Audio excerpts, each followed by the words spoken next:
It's hard to exaggerate the role of the train in the American story, or the romance of train travel, those iron horses galloping down tracks of steel.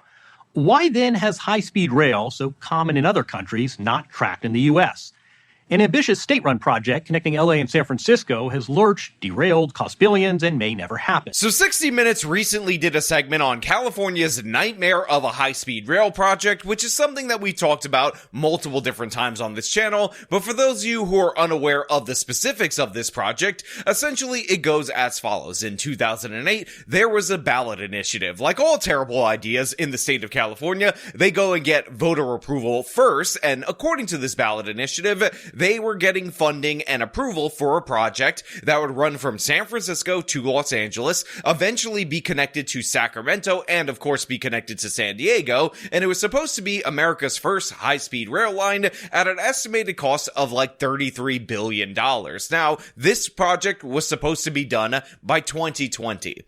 2020, guys. Now, for those of you who aren't good at math, for those of you who are a bit confused about how linear time works, 2020 is actually 6 years ago. So 6 years ago, Californians were supposed to have a project that was completed that would allow them to go on a train traveling at around 220 miles an hour from Los Angeles to San Francisco. And to be clear, I'm not saying inherently this was a terrible idea. However, in the state of California, with their regulatory system, with all the problems in the fact that they didn't even have an actual route and right of way in order to build this thing, this was absolutely a horrible idea, and this is what we're going to talk about today. But before we do, I want to thank everybody who supports this channel via actualjusticewarrior.com/join. Give me the money.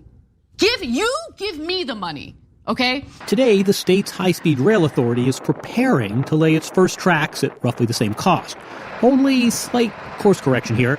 Instead of LA to San Francisco, it will run 1/3 of that distance, connecting, wait for it, the metropolis of Bakersfield and Merced. If I vote for a mansion in Malibu by next year and someone says, actually, you know what, in 5 years we're going to have a doghouse in Modesto, how do things go so off the rails? So there are a number of things wrong with this project, wrong with its inception, and first and foremost, the number one thing is that this train is being built right now in the state of California, or it's not being built in the state of California and still costing billions upon billions of dollars. In fact, according to this 60 Minutes segment, the locals around the area where they started to build the bridge that the tracks will theoretically at some point in time in the future be laid upon actually refer to these structures as their own Stonehenge, as they are mysterious stone structures that serve no real purpose and nobody has any idea what they're there for. Locals here jokingly refer to it as their own Stonehenge.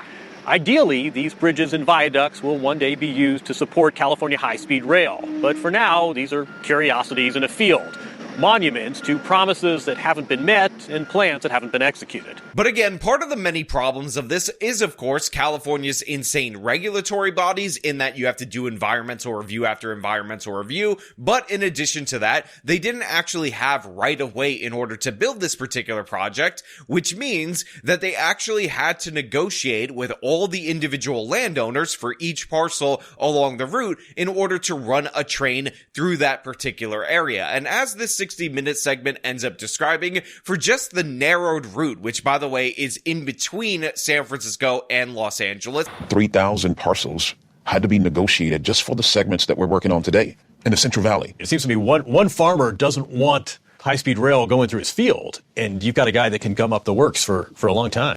Yeah, that's what happens sometimes in these processes. From Bakersfield to Merced, this actually requires negotiations with thousands upon thousands of property owners, and obviously that is going to produce a ridiculous delay. But in addition to that, in addition to those negotiations and each of those people having the ability to not sell and then do lawsuits, end up in eminent domain issues and all sorts of things, you also have the environmental review process, which is extensive in the state of California, and considering that the whole whole purpose of this project, in theory, is to get cars off the road and have people travel through much cleaner train travel, it would seem like this environmental review would be relatively easy, but I think I remember looking this up, and this particular project, which was a California state project, spent about 12 to 13 years in environmental review, and I think finally they've cleared it again for this narrower version of the project. Now again, while all that stuff, the regulatory burdens, the issues with property rights that are absolutely serious,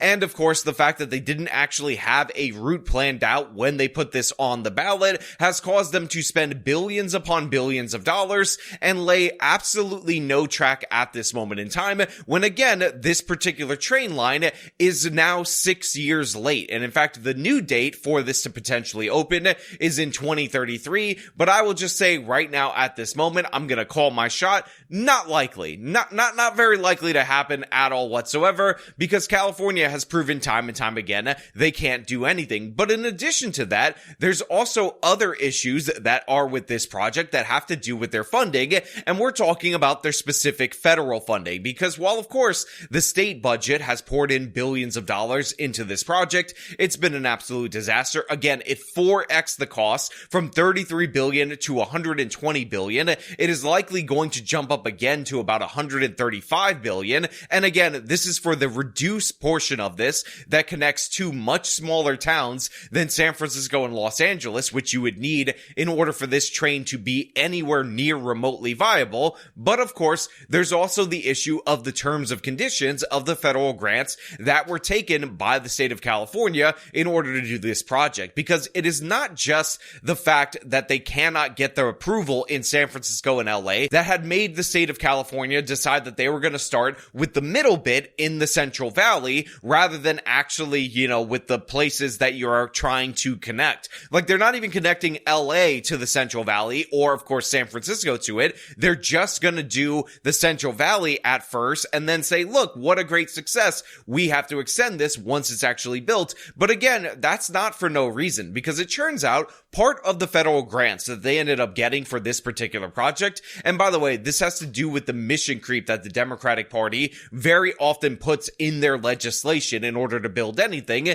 was related to reducing pollution in rural areas. So essentially, if they don't build out at a certain period of time, or at least break ground on this construction in the middle bit of this particular project, they're going to have to give back billions upon billions of dollars in grant money from the feds, and this is due to the fact that the feds specifically allocated that money for projects that, again, have to be done in rural areas in order to reduce pollution.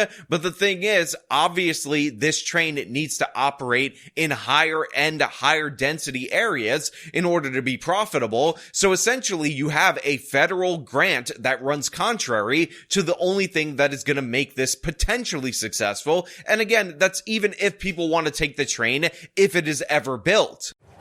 A new federal report targeting a high-speed rail project in California identified missed deadlines, budget shortfalls, and other critical flaws that could lead the Trump administration to revoke $4 billion in grants. This comes after the Department of Transportation began investigating the project in February. In fact, that segment from last year from CBS News as well. CBS News is also the company that does 60 Minutes. By the way, everything will be linked in the description and labeled for you guys out there in the audience. Actually talked about a study that was commissioned by the Trump administration, by their Department of Transit, that essentially is making the case that California, in not building anything, has violated the terms of that anti-pollution grant. Therefore, they're trying to claw back this money at this moment in time, which again will delay this project even further, but maybe deservedly so, because even though they sunk a lot of money into it, I believe they're at around 16 or 18 billion dollars right now at this moment in time, which by the way is over half of the initial proposed budget for this high-speed rail project that was supposed to open 6 years ago. They haven't laid a mile of track. They haven't done anything to mitigate pollution, and considering there's no cars being removed from the road, but they're doing all this construction in the middle of this area, that means that they're likely adding to pollution, which again makes this a more disastrous project than it ever needed to be. And if you want to know why we can't build things in the United States of America, especially when there's federal government funding attached to it, this is exactly why. Why? Because what you end up having with the funding is strings that conflict with the inherent mission of the project. Again, if this was about reducing the travel time between these high population, high economic activity cities, then what you would want to do is make sure you're at least doing LA to San Francisco, or even LA to the Central Valley, or San Francisco to the Central Valley. But again, due to the terms and conditions of that pollution related grant, they can't actually do that. They have to focus on some of the least viable territory that again has many, many problems in terms of land acquisition, environmental review, and other issues like that. In addition to that, we also have the problem because again, the thing being built isn't actually the mission of the fact that politicians would rather celebrate the jobs created than, actually have the thing that is supposed to be created. So right around the time that 60 Minutes ran this segment, Governor Gavin Newsom of California ended up posting something about how this has created 16,000 temporary or permanent construction jobs because they'll be building this forever. It might actually be permanent. And this is a good thing because they're at union wage. And the reason for that is because there's a federal grant involved. So it's subject to Davis-Bacon. And for some reason, we're supposed to be celebrating this. And yeah, if you're working those jobs, if you're building or not building this rail, but doing construction, that's good for you. But this is the exact problem that we always run into with these projects. Again, they're never about getting the thing. They're always about building the thing forever. And that is a disaster in every way. Now, of course, I have been posting online about how in Orlando, Florida, the train that goes to Miami, they were able to build the Bright Line in, I believe, about 5 years or 4 years on a budget of $5 billion. Now, the Bright Line is not actually high-speed rail. It doesn't go over 150 miles an hour, which apparently is the standard, but it goes 125 miles an hour, and it is a testament to the state of Florida that they were able to do this, although I will point out that there were existing tracks for the Bright Line to build on and connect and expand, and of course, the regulatory environment in Florida is significantly better. In addition to that, while Bright Line does get some taxpayer money, in reality, this project was largely privately funded, and therefore, there is not the incentive to expand the spending, hire as many people as possible, because again, in Florida, when you want to build something, it's not about perpetually building something, it's about getting the thing that you want to build. And of course, Bright Line is thinking about extending all the way to Tampa, which means they won't have high-speed rail in Florida,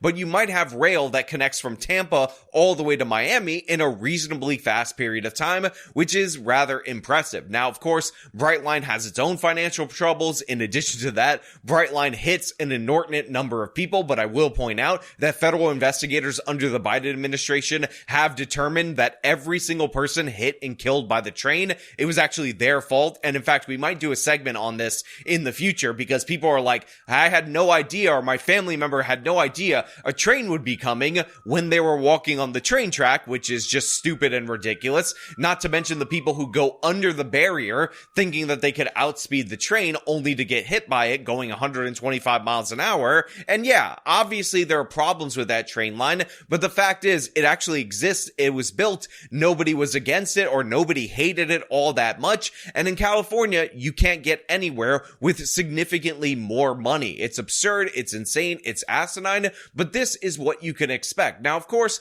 the CBS News segment, the 60 Minutes one, ends up talking about how Brightline, the same company, is trying to go from Los Angeles to Las Vegas and how they want federal grants for this. But even with the federal grants, the estimated budget for that is going to be around $23 billion, which of course should beg the question, why was high-speed rail in California from San Francisco to Los Angeles budgeted at $33 billion to start, and why did it balloon to over $120 billion? Just to be clear, as we speak right now, are the funds there to complete LA to San Francisco? The entire amount of money we need, not there today. But do we believe we can get those funds to get the project done? Absolutely. How much do you estimate it's going to cost to connect high-speed rail San Francisco to LA? Today, we estimate with the right optimization, just over $125 billion. I think $126 billion is the current estimate for that. That's more funding than Amtrak has received in its history, and still leaves a shortfall of roughly $90 billion. Honestly, it's just embarrassing in every way to look at this particular project. It is a stunning reminder of the failures of California, and as Ezra Klein pointed out in his book Abundance and in subsequent interviews related to that book, one of the problems with California high-speed rail is that if they tried to do it again, the same exact thing would happen. The same exact boondoggle would occur, the same exact disaster would occur, and other than the taxpayer dollars that have been incinerated on this project so far, that is probably the biggest tragedy because they haven't learned a single thing. They haven't improved their system, and again, they're still going to propose these massive projects that are destined for failure. Now, to maximize the embarrassment even more, there's actually a proposal in the state of Texas right now to build high-speed rail that would be going around 220 miles an hour, modeled after the Japanese trains, and if this were to actually get approved, you can guarantee that connecting the Texas Triangle, Austin to Houston to Dallas, will definitely 100% occur way faster than California ever gets this little miniature line that's biggest hub is Bakersfield, because California is a failed state in every way imaginable. But you know what? Those are just my thoughts. I want to know what you guys think down in the comments below. As per usual, if you like the video, show 'em by leaving a like, subscribe for more content, follow me on my social media, support me via the support links in the description of this video. This has been me talking about California's high-speed rail embarrassment. Till next time.